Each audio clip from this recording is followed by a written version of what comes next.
मंदिराच्या संदर्भामध्ये स्वतः वरिष्ठांनी आवाहन केलेलं आहे की तिथं संख्या इतकी मोठ्या संख्येने जनता तिथे येणार आहे, भाविक तिथे येणार आहे, सगळे रामप्रेमी तिथे येणार आहेत, श्रीरामप्रेमी. पण त्याच्यावर तिथं आत्ता गर्दी कुणी करू नये, त्याच्यामुळं आम्ही तो अंदाज बघणार. जर गर्दी खूप म्हणजे ज्यांना इन्व्हिटेशन दिलेलं आहे ती लोक तिथं जातील. त्याच्यात ज्यांचं इन्व्हिटेशन नाही आहे त्यांनी थोडंसं धीर धरावं आणि नंतर तो दिवस पार पाडल्यानंतर आता मंदिर तर कायमच राहणार आहे. त्याच्यावर टप्प्याटप्प्याने इतरांनी पण जाऊन त्यांचं दर्शन घ्यायचं.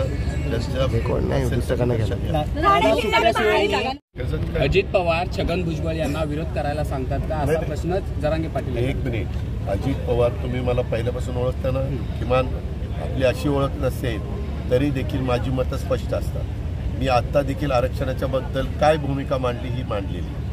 त्याच्या संदर्भात राज्याच्या मुख्यमंत्र्यांनी सर्वपक्षीय बैठक घेऊन सर्वपक्षीय बैठकीमध्ये कुठल्याही दिलेल्या 65% आरक्षणाला धक्का न लागता इतर आरक्षण कायद्याच्या नियमाच्या चौकटीत जे हायकोर्टात सुप्रीम कोर्टात टिकलं नाही ते टिकवण्यासारखं त्याच्यात मागास आयोगाचा अभ्यास, इतर न्यायाधीशांच्या संदर्भातली समिती त्यांनी केलेला अभ्यास, असं हे सगळं एकत्रपणे करून ते कसं सुप्रीममध्ये टिकेल याबद्दलचा प्रयत्न चाललेला आहे.